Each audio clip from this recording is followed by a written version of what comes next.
Diane Castellano had been the CEO of Holloway Dynamics for exactly 6 hours, and she had spent every one of them wondering how many of the people who worked for her would tell her the truth.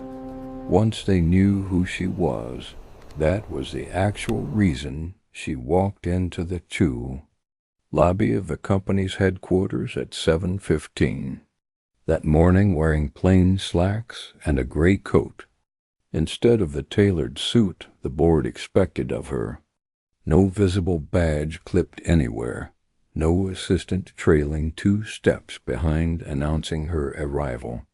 She wanted, for one single morning before the introductions and the handshakes and the carefully rehearsed welcomes began, to see what the building looked like when nobody was performing for her.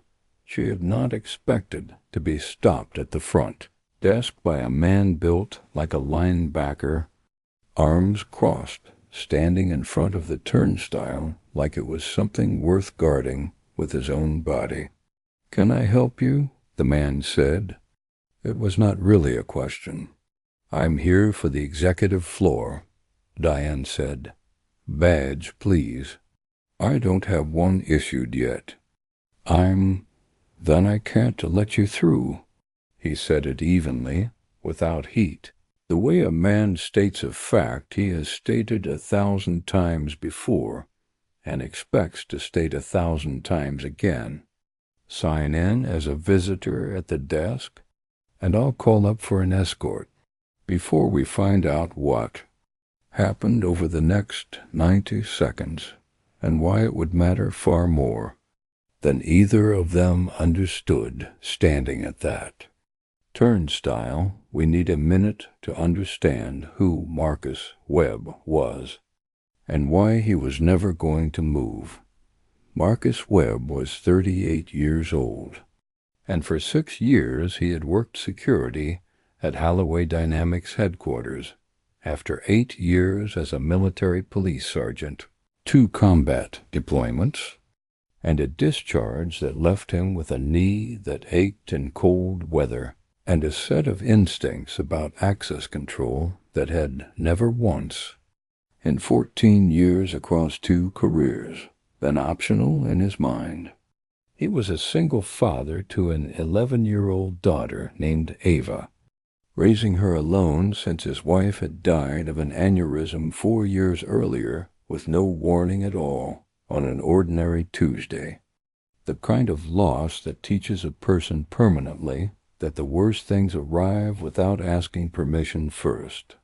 He made $21.40 an hour, worked the early shift so he could pick Ava up from school, and had turned down 2 promotions to shift supervisor because the schedule change would have meant a babysitter. He couldn't afford an hours with his daughter.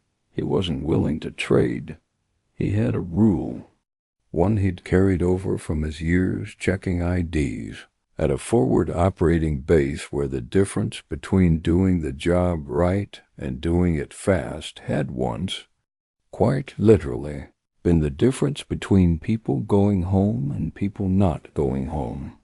He did not know who you were until he knew who you were. Rank, title, tone of voice, the cut of your coat, none of it substituted for verification.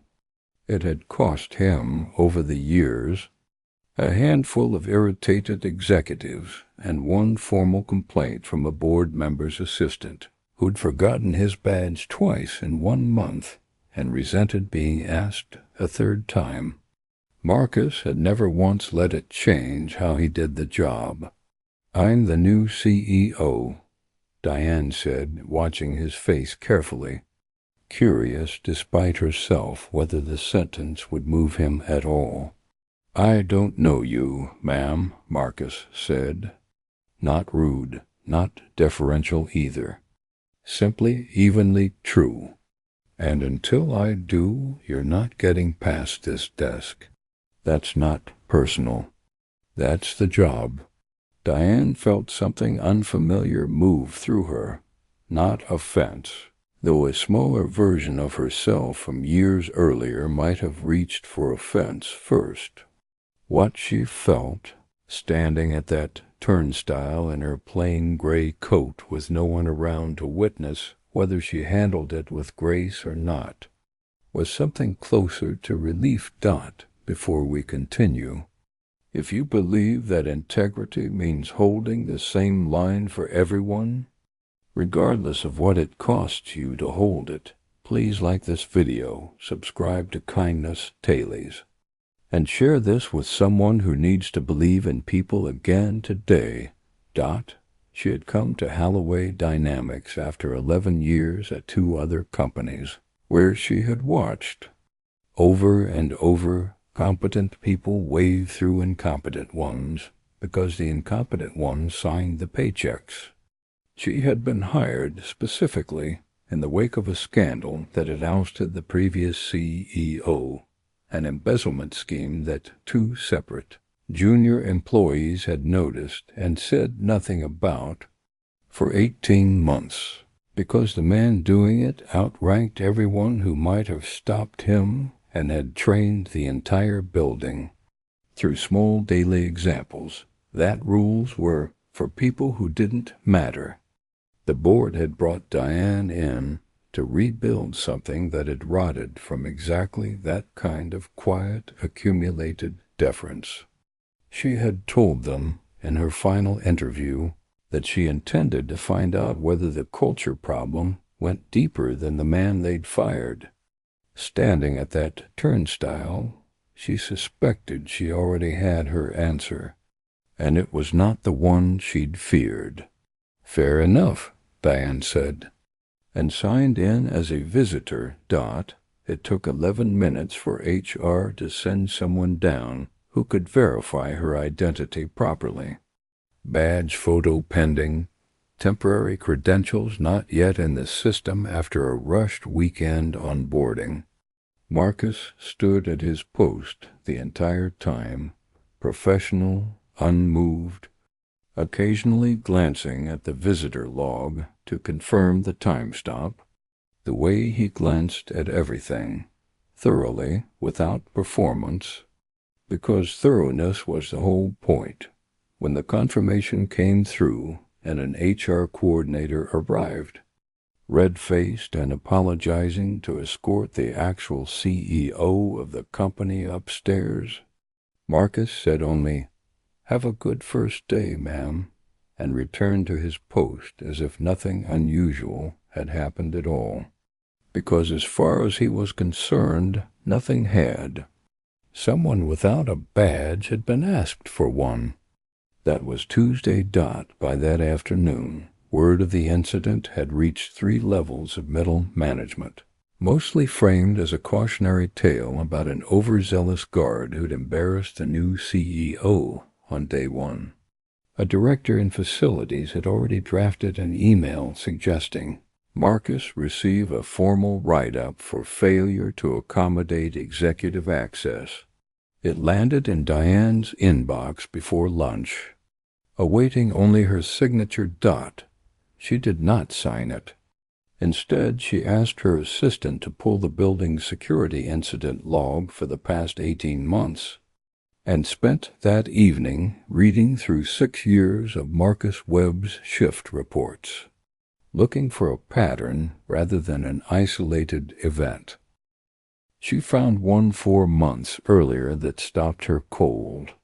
A man in an expensive suit, carrying a forged contractor badge and a convincing cover story about a scheduled server room inspection, had attempted to enter the building's data center on a Thursday evening when most executives had already gone home. Marcus had been the only person on shift. The man's badge photo didn't match the access level, he claimed, a discrepancy so small most security staff would have waved it through on a busy evening. Marcus hadn't. He'd detained the man, called it in, and it was later confirmed, through a joint investigation with the company's since-departed general counsel, that the man had been hired by a competitor attempting to access Holloway's proprietary manufacturing specifications during exactly the leadership chaos the embezzlement scandal had created. Marcus had received for preventing what could have been the single most damaging corporate espionage incident in the company's history, a mention in a weekly staff email, and nothing else.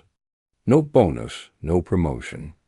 No one outside facilities had apparently thought it worth mentioning to the board. Diane read the report twice, then a third time, understanding fully now what she had actually walked into that morning. Not an overzealous employee who needed correcting, but very possibly the only person in the entire building who had never once let the culture the previous CEO built change how carefully he did his job. She called Marcus into her office the next morning, properly, with an appointment badge issued and verified.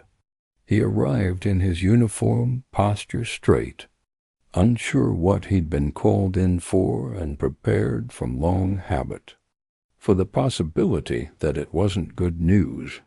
You detained an intruder 4 months ago who was attempting to access our data center with a forged badge, Diane said without preamble. Yes. AAM. You never reported it beyond the incident log. I reported it exactly the way protocol required, ma'am. I don't generally see the point in reporting things twice. Diane looked at him for a long moment. Yesterday you stopped the CEO of this company from entering her own building because she didn't have a badge. Yes, ma'am.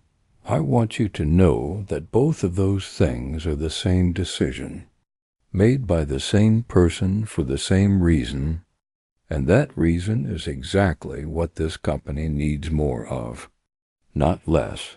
She slid a folder across the desk. I'm creating a director of corporate security position reporting directly to me. It's yours if you want it. Better hours. You'll set your own schedule around your daughter. Significantly better pay, and full authority to train every person in this building, myself included, on exactly the standard you already hold yourself to. Marcus was quiet for a moment, looking at the folder without opening it yet. I turned down 2 promotions already. Schedule never worked for Ava. This one will, Diane said. I already checked.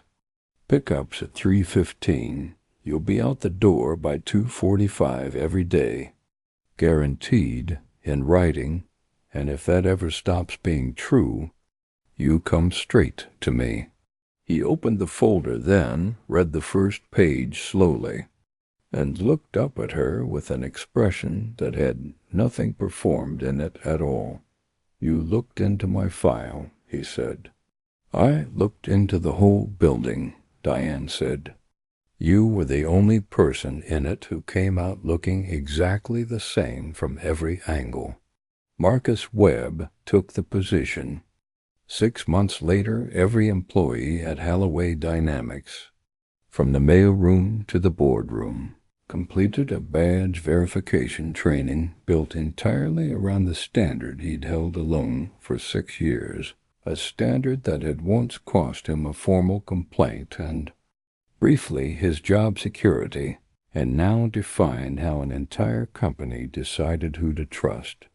He still walked Ava to the bus stop every morning before his shift. He still kept his voice level and his questions the same for everyone who reached his desk, whatever their title. The only thing that had changed, he told his daughter once, was that someone had finally noticed he'd been doing it right the whole time. If this story moved you, please like this video, leave a comment, and share it with someone who needs to hear it today. Subscribe to Kindness Tales for more stories of courage, grace, and the small human moments that change everything.